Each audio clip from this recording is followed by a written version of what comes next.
It's happening. It's Thursday. It is Thursday. It's Thursday at 11, and you know what that means. We're here. We are here. I just checked the weather. We're gonna have clouds for like 8 days here Mm. in in Minneapolis. And so we're hunkering in. We're just getting ready. I got my puppy dog somewhere around here. So You may say cloudy. I say take another vitamin D pill because the weather is mild and I am so enjoying just no super cold temperatures. And I know we have people watching from everywhere, but this is unique to us in some ways. And so that's we're good taking point. full advantage of, I'll take the clouds. I'll take the clouds. You're always looking for the silver lining, Margie. That's what I like I, about you. hey, it's all we can do, Jenny. No, you're right though. I've been outside more this winter than I probably have since I was 6. Like Yeah, outside. really. And it's so good for everything in me. I'm loving it. Really embracing it in a way that I hadn't before, maybe since I was a kid. And so it feels really good. Yeah, I like it. I like it. We've a lot of campfires around here in, Yes, in yes. Minnesota. I have acquired a fire pit as well, and so I'm into the day fire. So I Saturday went cross country skiing, got a big coffee, and came home and made myself a little fire in the backyard. Like I don't recognize myself in some ways, but it's super fun. All right, should we get into this? We're waiting for a few people to log in. Now live. Now we're live. We're live. We're live. We're live. It is live. It's Thursday, January 7th. We're live. Yeah, we're here. Everybody's getting their notification on Facebook of, hey, something's going on over there. You should go check it out. So click on. We see you joining us, and we're so happy to be here with you today. We We're like ready being. to, yeah. All right, let's do this. Let's do this. All right. So Margie and I had a great chat yesterday morning, Wednesday morning, and have this awesome topic for you. And then, of course, the whole world sort of shifted again yesterday. And so we just want to acknowledge that. We decided to come do this anyways. We think it's a really important topic, and we're excited that it's January and there's a new energy in the world and in our lives, typically in January. And so we are excited to be here with you, and we're gonna just dive in. Right, Margie? Yes, you just said it beautifully, and we're ready to move forward. And we might be just a great distraction today. Ah, good. All right, so the big topic is resolutions. And when Margie and I talked about this a couple of weeks ago, we both had the exact same reaction. We were like, oh, yuck, no, resistance. Like just the word resolutions gives me, like, I get a pit in my stomach. I tense up. I immediately feel like, okay, failure is imminent. Failure is imminent. Margie, you said this earlier, but it's the just the feeling of resolutions. 80% of us are going to fail at this. This is not what works. It doesn't work. It doesn't work for me. I'm just saying that it doesn't work for me. So we're going to shake things up today. We want to look at things differently. We want to come at this from a micro moment. Like, let's stop thinking about the year ahead. It's too much. It's too big, too strategic, too analysis paralysis. Let's stop and just look at the moment you begin. Thank you, Jenny. That is exactly what we are going to focus on today. We are so glad that you've taken a few minutes out of your day to join us. And we just want to remind you that here at Be Brave, we help people discover lasting transformation through courage, creativity, and community. And we believe that through play and practice in an undeniably safe environment, anyone can find their most authentic and amazing mindset. Jenny, today, like you said, we are tackling resolutions, but even more importantly than that, we are tackling from couch to courage. I love this topic today because I too have a really adverse reaction to the word resolution. I just was looking up some statistics on it. Where 1 week into January, 25% of the people that made resolutions are already out.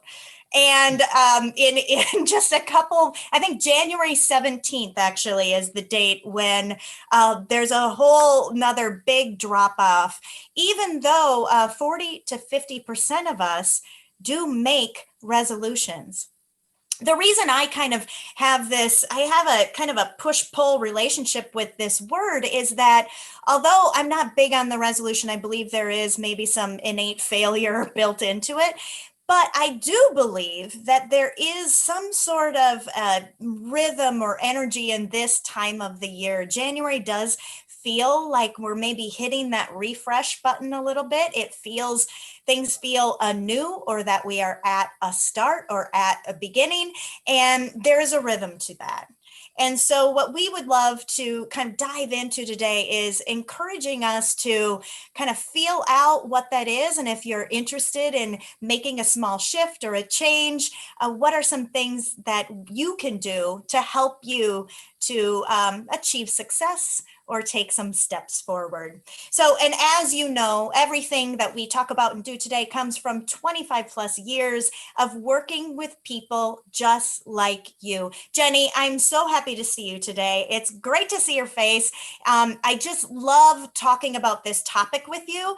And it's one that we both have a similar reaction to. And I feel like we're kind of pushing the limit on what does resolution really mean to us?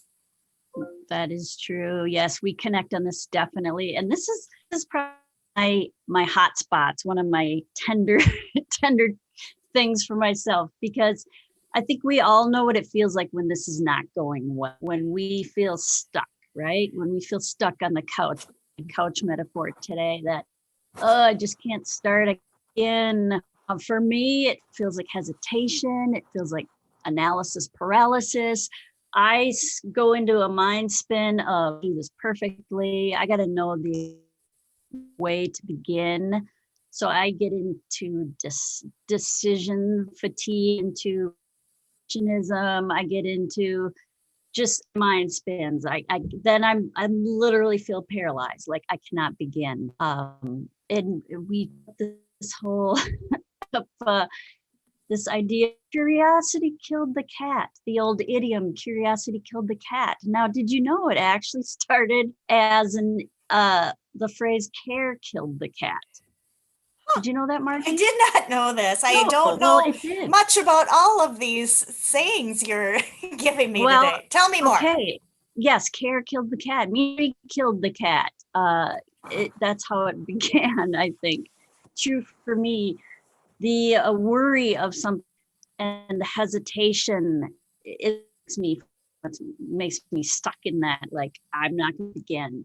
And so one of the things I'm excited about today is that beginning, because that beginning is so much more powerful than I think we realize. Way more powerful for me than the plan and the strategy and the whole looking far ahead and doing it in a certain order. It's that beginning. So we're going to talk about that beginning today, getting off the couch. Right. And so those are the pitfalls when it's not going well. But when it is going well, what could that look like or feel like? And for us, it feels like it's building up. I think sometimes why we maybe have this resistance to resolution is that we might think it's a goal that we can't, will never achieve.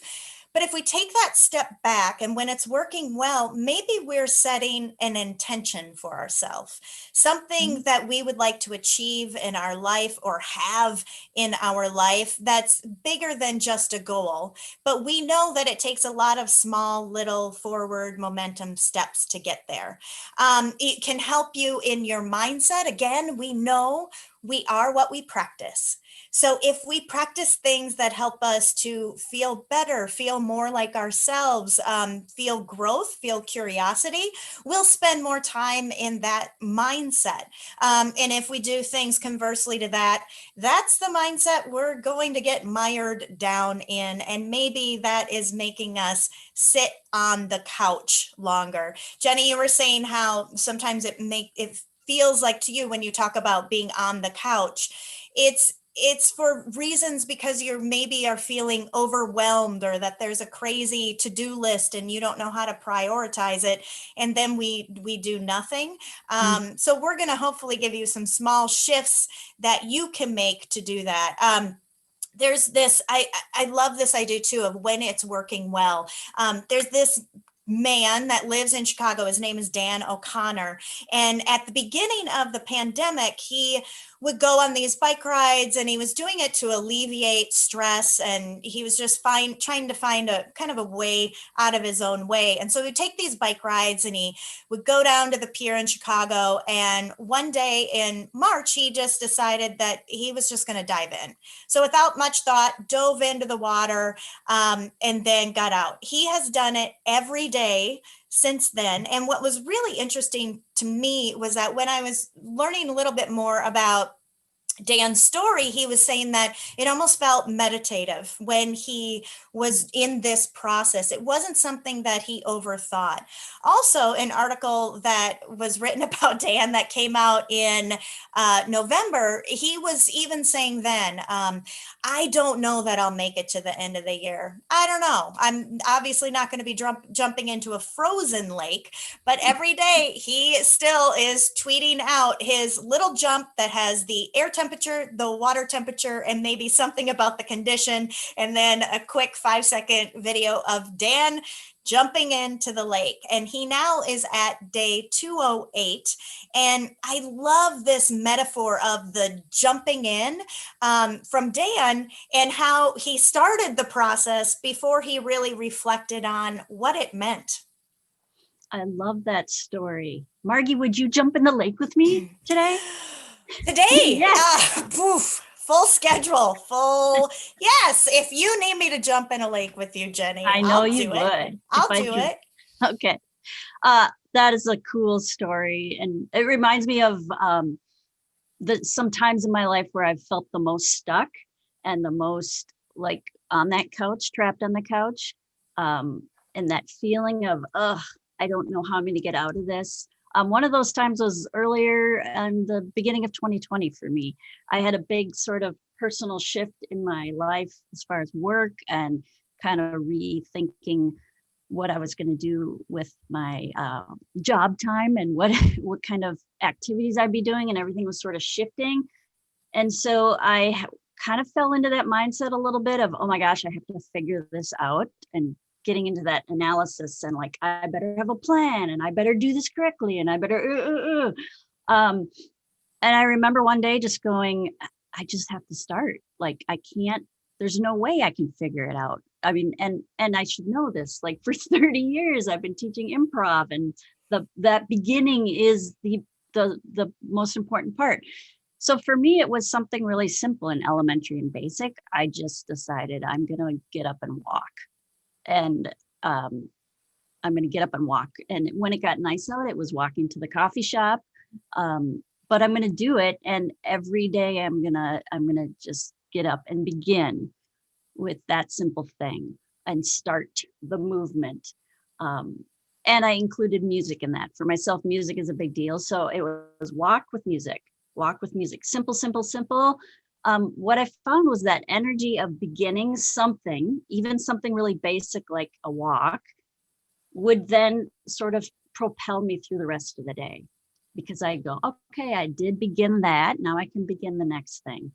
And so that simplicity of your friend Dan just saying, well, I'm just going to do this and literally jump in is sort of the magic of what we're talking about today. Whew, that's awesome. And that story really illustrates to me all of our teaching points are in there, which is great. So let's kind of break it down and lay those out for you. If you are looking for a way to jumpstart your jumpstart, what are those things you can do? And so the first thing that we'd like to focus on today of that getting unstuck is to check and challenge your mindset. And this again, it goes back to that awareness piece of what's working, what's not, and maybe there is something that your body is telling you that you want to change. So in Dan's case, there was a lot of stress, and in your case too, your body was carrying that extra anxiety, and so to shift that in some way was first to become aware of. I'm not quite feeling like myself. Again, at the beginning, I talked a little bit about how January or this in the beginning of a new year, you have this maybe a different feeling rhythm of it's time to get started. And so we would encourage you to be aware of that and then use that in your way. I love the word rhythm because when we think of rhythm, we associate it with dance or music or movement. And thinking of getting off of the couch and embracing some courage involves that movement, whether it's metaphorical or physical. And then secondly, we have, kind of when we're taking a moment to check or challenge, we get to decide. So in the jumping in the lake example, we can decide, oh man, it's cold, I don't want to do it. It's a little bit windy out. Or we can decide, hey, this would be fun. So would it be fun to add something into your life? Would it be fun to try something new in a different way than you had before? And exploring those rhythms and embracing that creativity in a new way is a great way for us to take a look at our mindset and find out where we are at. I love that. And you sometimes use the word lens when you're talking about mindset. And I Yes. think this whole past year, one of the silver linings has been it's given us all permission to be creative with what lens we're using. Sort of all bets are off. We get to do things a new way because we've had to, and take advantage of that and put on lens, be intentional about your lens, which is cool. And that brings us right into the second teaching point, which is this going into this beginning and the beginning. This is kind of the most simple thing, but also the most hard, which is you got to just do it. You got in and you got to move. A little story here from the improvisation world of class teaching and workshops we've done for the past 25 years. One of the exercises we would do is literally just stand on a line on the ground and take turns just stepping over the line. As soon as you step over the line, declare something. You just say whatever's in your mind at that moment. The rule is you cannot something in advance. You can't say something you had thought before, but the minute you move one foot forward and land it in front of you, in that 1 second, you say whatever comes to you in that moment. And then as soon as you do that, we say yes, we affirm, we do it again. And then we do it again. And then we do it again. It's that repetitive, I'm going to practice beginning over and over and over and over and over. And what you're literally doing is telling your brain, telling your neurology, it's okay. I can begin. I know how to begin, how to jump in. I can do this. Practicing that over and over, you are almost retraining your brain to go, this is a safe activity. I can do it. I'm taking a risk and I'm surviving. I'm taking a risk and I'm thriving. I'm taking a risk and I'm getting affirmation. So literally practicing beginning. And so back to my story of the walk, that was my practice of beginning. I'm like, I'm going to get up and walk. I'm going to get up and walk. It doesn't have to mean anything. It doesn't have to be a big plan. It's literally practicing the beginning. And then that's one of the words you use, Margie, is keep it elementary, keep it basic. We're not doing the whole plan. We're just doing the beginning. And so if you can begin well, the rest sort of unfolds. And that's something we have been working with people for years to practice that. The beginning. I'm saying the beginning a lot because Yeah, I no, want you to hear it. I want you to it's, hear it. well, what I'm loving about it is that, I love this. An analogy to this would be, you're going out to shoot baskets. So many times in our neurology, the shooting baskets for us is the doing the deck lines or doing something where you're not so focused on what the outcome is going to be. You don't need to think that far ahead yet. For some people, that's really useful. But for what we're talking about today, we're talking about that first step. And sometimes when you are so focused on the outcome, your neurology will trick you into not having any forward momentum at all. There's a stall there. So the begin, practice that begin. It's just shooting baskets. You're just getting your reps in on that. Yeah. And there's lots of examples of how, I mean, even simple little things like cooking meals has been one of those places for me where I don't know where to, I overthink and I overanalyze. Well, then break it down, pull out the cookbook. That's the beginning. And then, that's it. I don't have to decide all the next steps. The beginning is the hardest. We've heard that before, that idiom too. The first step can be the biggest. The first step can be the hardest.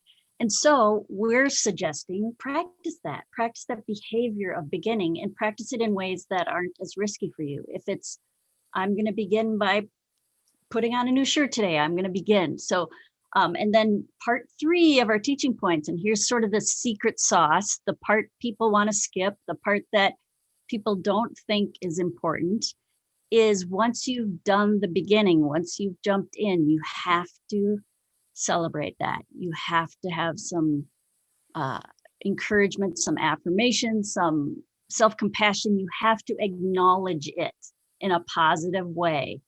You have to do that because if you don't, your brain from repetitive behavior is going to automatically assume you did it wrong. Or if it doesn't get that affirmation of, hey, you took a risk, and by the way, that went great. You're doing great. If your brain doesn't hear that, it's going to go, well, I got up and walked this morning, but you know what? I didn't walk enough. Or gosh, I didn't do it on Thursday. Or I could have got up earlier. All the things that the automatic messages that sometimes sneak into our brains, they're meant to be there. That's our brain doing its job. But unless we retrain it to go, I did the walk, and guess what? Good job. If we don't do that affirmation piece, the training isn't going to stick. We need it to stick. We want it to stick. So begin and then affirm it. That's so great, Jenny. And if some of you are a visual learner, it might be helpful to write some of those things down. So maybe it's just a piece of paper that says, I walked today. And I don't need to know, did you walk 10,000 steps? Did you walk 20,000 steps? Maybe just try to start small and not even putting those parameters on it of, I walked, and that's enough. That's telling your neurology that, whew, that was good. We've learned that this self-compassion piece is such a huge component when we're looking to have any sort of transformation. And if that ingredient isn't there, it's pitfalls could be ahead. So our last teaching point for today is to find your nudgers. Guys, I love this word. Yeah, find your nudgers. So Jenny would be a nudger for me. That would be great. So nudgers is finding your community, someone that could give you a little bit of a check-in or a little bit of a, how's it going? If you declare you need that. You also could declare how often you would need that, but let's not overthink this one either. Sometimes a nudger, I know Jenny, in regards to your walking story, I know that you have a friend that you walk with one day a week. So maybe even that is a nudger of, okay, 1 day a week, I've got that one covered. Now the rest I can have some accountability for. But also maybe if you share with that friend on that 1 day a week, you know what, I'm getting up every morning and doing a little bit. Maybe that friend would send a text and say, oh, I know it's raining today. Are you going to get out there? So those those people in our lives that can do that. And as Jenny reminded me, your nudger might not even be a person. It could be a pet. So if your get up off the couch is to have more movement, then maybe that dog could nudge you into that. So here's what some people might be thinking, and what I've been thinking is during this pandemic, some of that community, those places where I find community, those places where I have my natural nudgers, aren't in action right now. But we just want to encourage you that our Be Brave community is absolutely that and can be that for you. So we would love to encourage you to use us as nudgers. We can all be nudgers for each other.